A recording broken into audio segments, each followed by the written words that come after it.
Donc le rapport est né d'un certain nombre de constats partagés au sein de l'Institut Montaigne comme au sein d'entreprises et personnels sur le fait qu'effectivement la réforme de la représentativité du 20 août 2008 n'apportait qu'une partie des réponses aux difficultés du fonctionnement du dialogue social en France. Derrière la légitimité des acteurs,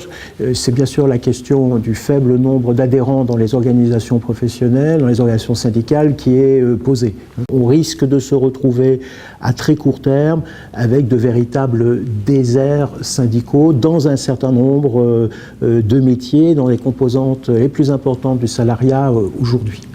Quel est le sens donc de la représentativité si derrière les organisations syndicales, malgré les voix qu'elles peuvent obtenir dans les élections professionnelles, ne trouvent pas une assise et une légitimité à travers un grand nombre d'adhérents et d'adhérents actifs participant donc à la vie syndicale. La question de la relève syndicale est une question essentielle pour les 10 prochaines années. Si le mouvement que l'on peut observer aujourd'hui n'est pas enrayé de façon significative, s'il n'y a pas un renversement de tendance forte dans les 10 prochaines années, nous allons nous retrouver avec un mouvement syndical finalement peut-être représentatif au sens purement technique et juridique du terme, mais manquant singulièrement de légitimité par un manque d'ancrage suffisant dans le salariat aujourd'hui. Pour pouvoir effectivement construire un dialogue social qui soit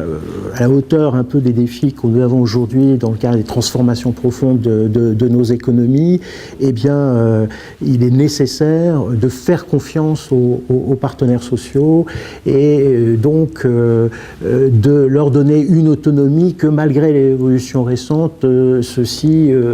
n'ont toujours pas acquis.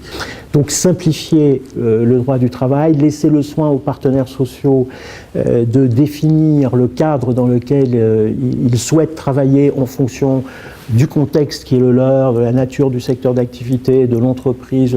etc., nous semblerait être une condition importante pour retrouver dans le fonctionnement des instances représentatives une qualité sur le fond des échanges et ne pas se laisser envahir de part et d'autre par l'importance excessive qu'on donne en France aux aspects purement formels du fonctionnement de ce dialogue.